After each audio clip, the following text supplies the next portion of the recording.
신약성경 마태복음 10장 17절로부터 20절까지 말씀입니다. 신약성경 제15쪽 되겠습니다.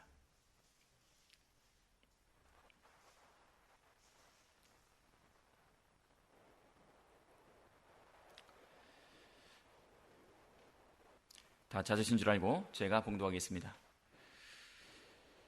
마태복음 10장 17절 사람들을 삼가라. 저희가 너희를 공회에 넘겨주겠고 저희 회당에서 채찍질하리라. 또 너희가 나를 인하여 총독들과 임금들 앞에 끌려가리니 이는 저희와 이방인들에게 증거가 되게 하려 하심이라. 너희를 넘겨줄 때에 어떻게 또는 무엇을 말할까 염려치 말라. 그때에 무슨 말할 것을 주시리니 말하는 이가 너희가 아니라 너희 속에서 말씀하시는 자 곧 너희 아버지의 성령이시니라.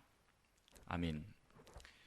본문 말씀 마태복음 10장 17절로부터 20절까지 말씀 중심으로 해서 전도자의 각오라는 제목으로 말씀 증거하도록 하겠습니다. 전도자의 각오. 각오란 말은 미리 알고 마음의 준비를 한다는 것입니다. 세상엔 눈엔 뭐만 보인다라는 말이 있습니다. 우리가 잘 아는 축구 선수 이영표라는 선수가 있습니다. 그 사람은 크리스찬인데 당시 2002년 월드컵 당시 많은 동료 선수들에게 그렇게 호감을 받지 못하고 있었다고 합니다. 왜냐하면 히딩크 감독도 그렇고 오는 감독들마다 이영표 선수를 특별히 다른 선수들보다 더 아꼈기 때문이라고 합니다. 더 아꼈기 때문인데 믿는 사람들이 보기에는 이영표 선수는 크리스찬으로서 성실한 부분이 있고 예의 바른 면이 있습니다. 그런데 좀 너무 순수한 면이 있는 것 같습니다. 그러니 성실하고 예의 바르기 때문에 윗사람에게 사랑받는 것은 당연합니다. 하지만 다른 동료 선수들에게는 질투와 미움이 되었었다고 합니다. 세상이 다 이렇습니다. 믿지 않는 사람들이 믿는 사람들을 봤을 때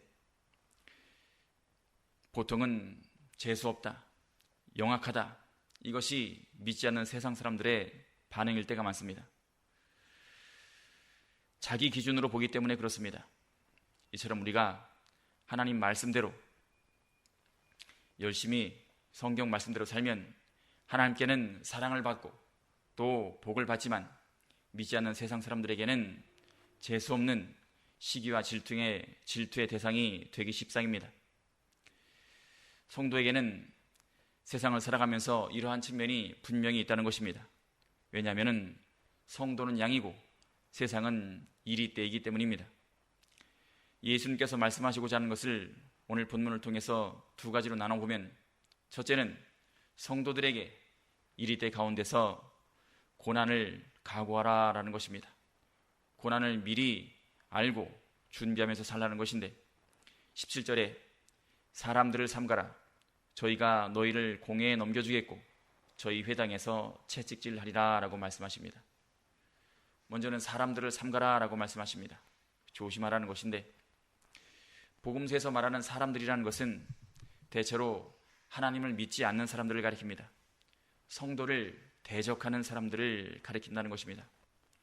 복음을 반대하고 대적하는 사람들, 예수님께서는 이리떼라고 했습니다. 그 사람들을 조심해서 해를 보지 않도록, 해를 당하지 않도록 조심하라는 것입니다. 왜냐하면 그 사람들이 너희를 공회에 넘겨주겠고 저희 회당에서 채찍질하리라 라고 말씀하십니다. 공회라는 것은 당시 유대 나라의 최고 법정인 것입니다.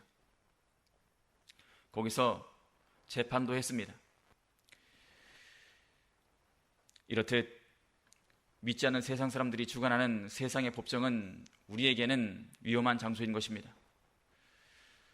요즘 갈수록 코로나 때문에도 그렇지만 세상 여론이 믿는 우리 성도들에게 불리하게 돌아가고 있습니다.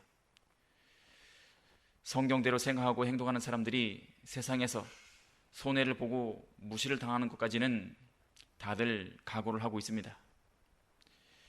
말세에 가까울수록 성도가 말씀대로 살려 하면 세상 사람들로부터 미움을 받고 또 세상 여론에 희생을 당할 수가 있다는 것입니다. 많은 고난을 받을 수가 있습니다. 실제로 믿는 성도가 요즘에는 갈수록 마이너리티가 되고 있습니다. 공격의 대상이 되어가고 있습니다. 하지만 이상하게 여길 것이 하나도 없습니다. 왜냐하면 말세에 이런 일이 있을 것이다 라고 예수님께서 다 예고해 놓으셨기 때문입니다. 하나님의 말씀으로부터 나온 행동이 죄로부터 나온 생각에 배척받는 것은 당연한 것입니다. 양이 이리떼 가운데서 위험에 처하는 것은 당연하다는 것입니다. 예수님을 믿고 성경 말씀대로 살려고 하면은 이렇게 된다는 것입니다. 18절에 또 너희가 나를 인하여 총독들과 임금들 앞에 끌려가리니 이는 저희와 이방인들에게 증거가 되게 하려 하심이라 라고 말씀하십니다. 예수님을 믿고 하나님의 말씀대로 살려 하면은 성경 말씀대로 예수님 말씀대로 높은 사람들 앞에 불려나갈 수 있다는 것입니다. 믿지 않는 사람들 중에 세상에 높은 자리에 앉아있는 사람들이 있습니다. 그 사람들이 세상의 여론의 공격을 받고 있는 성도들을 부를 수가 있습니다. 예를 들면은 회사 사장이 불러서 왜 회식날 분위기 맞춰서 술도 못 마시느냐, 왜 주일날 특근하는 걸 그렇게 끝까지 거부를 하느냐, 이렇게 믿지 않는 권세자들은 우리에게 그렇게 공격을 해올 수가 있다는 것입니다. 사실 믿으면서 성경 말씀대로 살지 않고 물에 물 탄 듯 술에 술 탄 듯 살면은 우리에게는 아무런 문제가 없습니다.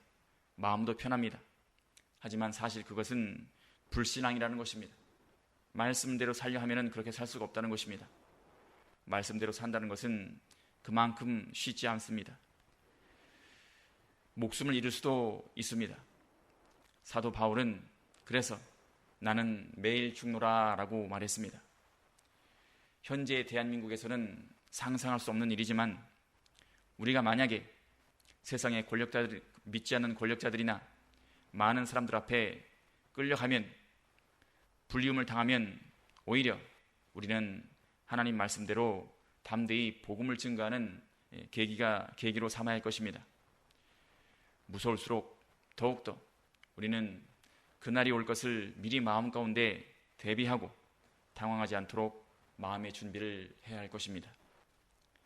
두 번째, 예수님께서 말씀하시고자 하는 것 두 번째는 19절부터 20절 말씀 통해서 무서울수록 더욱 성령 하나님을 의지하자라는 것입니다. 무서울수록, 두려울수록 더욱더 성령 하나님을 의지하자. 10장 19절부터 20절 말씀에 너희를 넘겨줄 때에 어떻게 또는 무엇을 말할까 염려치 말라. 그때에 무슨 말할 것을 주시리니 말하는 이가 너희가 아니라 너희 속에서 말씀하시는 자 곧 너희 아버지의 성령이시니라 라고 말씀하십니다. 권력자들 앞에 나아가게 될 때에 무슨 말을 어떻게 할까 이렇게 염려할 필요가 없다는 것입니다. 하나님께 기도하면서 기쁜 마음으로 나아가면 무슨 말을 할 것을 성령 하나님께서 가르쳐 주신다라고 말씀하십니다.